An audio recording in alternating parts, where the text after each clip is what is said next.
ఓం శ్రీ మహాగణాధిపతయే నమః. భారతీ శంకరపీఠం భక్తులకి అశేష ప్రేక్షకులకు శుభాభివందనాలు. ఇప్పుడు విషయం ఏమిటి అంటే, ఈ మాసంలో వచ్చేటువంటి అమావాస్య, పుష్య అమావాస్య, అది సమయం ఉంది 9వ తారీఖు వరకు. అయినా దాని గురించి కనుక తెలుసుకోగలిగితే, ముందస్తు చర్యలు కనుక కొన్ని చేసుకోగలిగితే జీవితాలు చాలా అద్భుతంగా ఉంటాయి.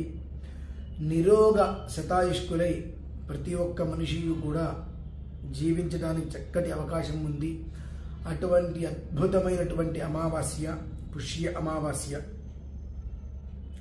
అమావాస్య అనేకం వస్తూనే ఉంటాయి, ప్రతి నెల ఒక్కొక్కటి. అయితే పుష్య అమావాస్యకి చాలా విశేషం ఉంది. దాన్ని రకరకాలుగా పిలుచుకుంటూ ఉంటారు. ఆ రోజు నాడు చాలామందికి స్వతహాగా కులదైవము అంటే వెంకటేశ్వర స్వామి, లేదంటే సుబ్రహ్మణ్యేశ్వరుడు ఇలా ఉంటూ ఉంటారు. దాదాపుగా ఎక్కువగా వెంకటేశ్వర స్వామి వారు లేదంటే సుబ్రహ్మణ్యేశ్వర స్వామి వారు అలా ఉంటూ ఉంటారు. చాలా తక్కువ మందికి మాత్రమే తెలిసిన వాళ్ళ కుటుంబాలు మాత్రం చాలా ప్రశాంతంగా ఉంటుంటాయి. ఆయన పేరు వీరరాఘవుడు అంటారు. ఆ వీరరాఘవ స్వామి అనగా మా ఇంటి కులదైవం. వీరరాఘవ స్వామి వారు మా ఇంటి కులదైవం. మా నాయనమ్మ గారి నుంచి కూడా మా అమ్మగారు చెప్పేవారు మాకు, ప్రతి అమావాస్యకి చేయవలసినదే కనీసం పుష్య అమావాస్యకైనా ఆ కులదేవతని అర్థించడం అనేటువంటిది చాలా మంచి విషయము అని చెప్పి. అది ఏమిటి అంటే, వీరరాఘవ స్వామి వారికి ఆరాధన, అనంతరం వారికి బెల్లం నివేదన అనేటువంటిది ఉన్నాయి. అయితే ఒక చరిత్ర కూడా పూర్వకాలంలోకి నడిచినది. అటువంటిదే ఒకానొక చరిత్ర మా గృహం నందు కూడా, బహుశా మా పెద్దన్నయ్య కూడా జన్మించలేదప్పటికీ. అంటే మా అమ్మగారికి వివాహమైన కొత్తలలోట. అంటే ఒకప్పుడు మా ఇంట్లో ప్రతి నెల, ఒకప్పుడు అంటే మేము ఇప్పుడు ఇక్కడ ఉంటున్నాం కాబట్టి, ప్రతి అమావాస్యకి మా ఇంట్లో అమావాస్య బెల్లం అనేటువంటిది పెడుతూ ఉండేవారు. అంత ముక్క పెట్టేవారు. సాయంత్రానికల్లా తినేయమని చెప్పేవారు ఎంత పెట్టినా సరే. ఒకనొక సమయంలో ఆ బెల్లం ముక్క పెట్టినప్పుడు అందరూ తలా ఒక ముక్క తింటాం దేనికి, దాంతో ఏదైనా ఒక పాకం చేసుకొని పదార్థంగా చేసి తిందాం కదా అనేటువంటి ఉద్దేశంతో నేను ఆలోచన చేస్తే అప్పుడు చెప్పారు మా అమ్మగారు, వీరరాఘవ స్వామి వారికి బెల్లం పెట్టాలి ప్రతి అమావాస్య, అథవా పుష్య అమావాస్య చాలా విశేషమైనటువంటిది. ఎవరికైతే లోపల రుగ్మతులు ఉండి ఇబ్బందులు పడుతూ ఉంటారో, శరీర అనారోగ్యములతో, వారందులో నుంచి ఖచ్చితంగా బయటికి వస్తారు అనేటువంటిది 200% నిజం. మా గృహమునందు జరిగినాయి కాబట్టి నేను మీకు వివరిస్తున్నాను. అయితే మేమెవరము కూడా పుట్టడానికి పూర్వం మా నాయనమ్మ గారు సంతానం 7, మగ సంతానం, ఆడ సంతానం 2. అయితే ఈ యొక్క అమావాస్య సమయంలో అందరూ వచ్చినప్పుడు చాలా ఎక్కువగా బెల్లం నివేదన పెట్టి, అది అందరూ తినలేకపోవటం మూలాన ఆ బెల్లాన్ని పాకం పట్టడం జరిగిందిట. ఆ పాకం పట్టినటువంటి సమయంలో ఆ బెల్లం ఏ రకంగా అయితే కనుక ఉడుకులు మనకు పాకం వచ్చినప్పుడు ఉడుకుతూ వస్తుంది కదా, బుగ్గలుగా బయటకు వస్తూ ఉంటుంది. అది ఏ రకంగా అయితే వచ్చిందో అలానే మా వాళ్ళకి శరీరం మీద వేడి పొక్కుల్లాగా వచ్చేసినాయిట. దాన్ని తెలుసుకొని క్షమార్పణ కోరి మరుసటి అమావాస్య రోజు నాడు మళ్ళీ ఆయన బెల్లం నివేదన పెట్టి సాయంత్రం అస్తమానానికల్లా మొత్తం కూడా వాళ్ళు ప్రసాదంగా తీసేసుకోవడం జరిగింది. ఇవి కొన్ని నిగూఢమైన రహస్యాలు. ఇవి చాలామందికి ఇప్పుడున్నటువంటి రోజులలో తెలియట్లేదు. ఏమవుతుందని అంటూ ఉంటారు. ఏదో అయిన తర్వాత మనం ఏం చేసినా ఉపయోగం లేదు. ఏమీ కావటానికి ముందే మనం మేలుకోవాలి. ఇది ఎందుకు చెబుతున్నాను అంటే, ఇదే ప్రయోగం నేను చేయబోతే మా అమ్మగారు నాకు చెప్పారు ఈ మాట. బెల్లం నివేదన పెట్టాలి, విష్ణు సహస్రనామం అనేటువంటిది పారాయణ చేయాలి,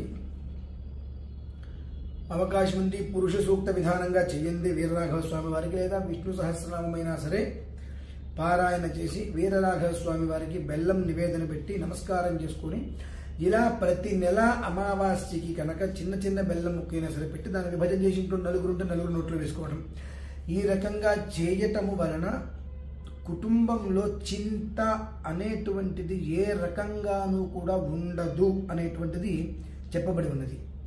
అయితే ఈ వీరరాఘవ స్వామి వారి గురించి నేను తెలుసుకున్నది గత కొంతకాలంగా ఏమిటి అంటే, ఎవరైనప్పటికీ కూడా పుష్య అమావాస్య రోజు నాడు ఆ విధానాన్ని అనుసరించవచ్చు అని.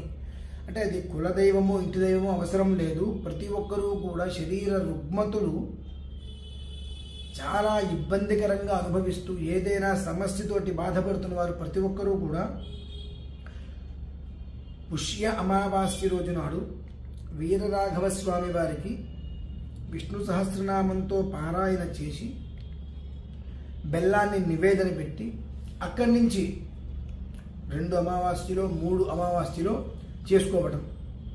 వారికి ఒకటే, స్వామి నాకున్నటువంటి ఈ రుగ్మతులు సమస్యలు ఏవైతే ఉన్నాయో అవి తీరిపోయేటట్టు చేయి స్వామి అని నమస్కారం చేసుకొని ఒక 3-4 నెలలు అంటే 3-4 అమావాస్యలు కనుక మనం ఆ పని చేసినట్లయితే ఖచ్చితంగా ఈ అమావాస్య బెల్లం అనేటువంటిది నివేదన వలన సుఖవంతమైనటువంటి జీవితం ఏర్పడుతుంది.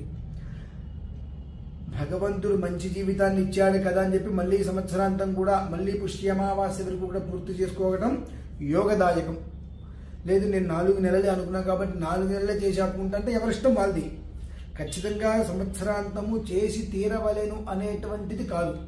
కాకపోతే ఉండేటువంటి రుగ్మతులని మాత్రం ఖచ్చితంగా వీరరాఘవ స్వామి వారు సంపూర్ణంగా నిర్వీర్యము నివృత్తి చేస్తారు అనేటువంటిది మా పెద్దన్నయ్య గారు కూడా జన్మించలా, అప్పటికి మా ఇళ్లలో జరుగుతుంది. ఇది మా అన్నవరపు వారి వంశంలో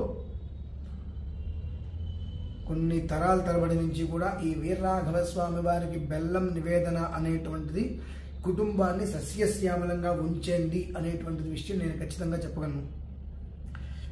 మా పెద్దన్నయ్య గారు వేములవాడలో ప్రధాన వేద పండితులు, ఇత పూర్వం ఇప్పుడు వేద పాఠశాలలో ప్రిన్సిపల్గా ఉన్నారు. మా రెండో అన్నయ్య గారు తిరుమల కొండ మీద వేదపారాయణ, నేను భారతీయ శంకరపీఠాన్ని స్థాపించుకొని ఎప్పుడూ కూడా ఇంటికి 9 వస్తే ప్రతిరోజు వచ్చిన ఒక 10 మందికి భోజనం పెట్టేటువంటి స్థితి భగవంతుడు ఇచ్చాడు అంటే అనువంశికంగా ఈ యొక్క వీరరాఘవ స్వామి వారికి క్రమం తప్పకుండా ప్రతి అమావాస్యకి బెల్లం అనేటువంటిది నివేదన పెట్టడం వలన. అదేమిటండి మీరు అన్నవరపు వారు అన్నారు, మీ ఇంటి దేవత అన్నారు, మేము కూడా పెట్టవచ్చా అని సందేహం వస్తుంది ఖచ్చితంగా. కానీ పుష్య అమావాస్య రోజు నాడు మాత్రం ప్రతి ఒక్కళ్ళు పెట్టవచ్చు. అది నీ అనేటువంటిది లేదు. సర్వమానవాళి యందు కూడా ఆ అనుగ్రహం అనేటువంటిది అత్యంత విశేషమైనటువంటి ఫలంగానే ఉంటుంది మినహాయిస్తే ఏ ఒక్కరిని కూడా ఇబ్బంది పెట్టేటువంటిది కాదు.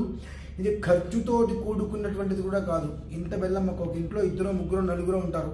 ఒక ఇంత బెల్లం మొక్క తీసుకుని నివేదన మీద విష్ణు సహస్రనామ పారాయణ చేసి నివేదన పెట్టి 4 ముక్కలు చేసి 4 ప్రసాదంగా నోట్లో వేసుకోవడం, దానికి అదే ప్రధానం. అంతకుమించి విశేషంగా ఏదో చేస్తాము అనేటువంటి విషయం వేరు. కానీ ప్రధాన సూత్రంగా చెప్పబడినది ఏమిటి అంటే వీరరాఘవ స్వామి వారికి ప్రతి అమావాస్యందు కూడా బెల్లం పెట్టేటువంటి వారి కుటుంబం అనేటువంటిది సకల శ్రేయోభిదాయకంగా ఉంటుంది. అథవా పుష్య అమావాస్య రోజు నాడు కనుక ఈ యొక్క బెల్లం ప్రతి ఒక్కరూ కనుక పెట్టినట్లయితే ఖచ్చితంగా మరుసటి సంవత్సరం మేము పెట్టాలి అనేటువంటి ఆలోచన వాళ్ళకి కలిగి పెడతారు. ఎప్పుడు పెడతారు? వాళ్ళు క్షేమంగా సుఖంగా ఉంటే మాత్రమే మరుసటి సంవత్సరం మళ్ళీ బెల్లం నివేదన పెడతారు మినహాయిస్తే. అలా లేకపోతే ఎవరు కూడా 2వ సంవత్సరం నివేదన పెట్టరు. ఖచ్చితంగా ఇవాళ ఎవరైతే కనుక వీరరాఘవ స్వామి వారికి పుష్య అమావాస్య రోజు నాడు బెల్లం పెట్టారో వారి యొక్క పేరు కానీ రూపం కానీ స్వామి వారి దగ్గర పూర్తిగా కూడా ముద్ర పడిపోతుంది.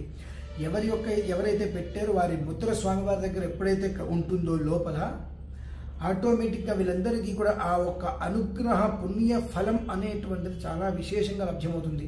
తద్వారా వీళ్ళే ఆపకుండా ప్రతిలా పెట్టుకుంటూ వస్తారు. ఇది పెట్టడం వల్ల మంచిదే కదా, ఒక 10 నిమిషాల సమయం పడుతుంది, లేదంటే ఒక అరగంట సమయం పడుతుంది అంతే కదా అని ప్రతి అమావాస్యకి కూడా పెట్టుకోవడానికి అందరూ కూడా సంసిద్ధులవుతారు. అంత విశేషమైనటువంటిది పుష్య అమావాస్య వీరరాఘవ స్వామి వారికి పెట్టేటువంటి బెల్లం నివేదన. ఇదందరూ కూడా ప్రతి ఒక్క మనిషి కూడా విని అర్థం చేసుకొని అందరికీ కూడా షేర్ చేసి ఒక 10 రోజుల్లో రాబోయేటువంటి అమావాస్య ఏదైతే ఉన్నదో ఆ అమావాస్యతో ప్రతి కుటుంబంలోనూ ఉన్నటువంటి చీకట్లని పూర్తిగా తొలచి కాంతివంతం చేయడానికి నా వంతుగా నేను చేసినటువంటి వీడియో ఇది. మీరందరూ కూడా మీ వంతుగా అందరికీ కూడా ఈ యొక్క వీడియోని స్ప్రెడ్ చేసి అందరికీ కూడా ఒక ఆనందాన్ని అందించాలని కోరుకుంటూ సెలవు తీసుకుంటున్నాను. ఓం శ్రీ మహాగణాధిపతయే నమః.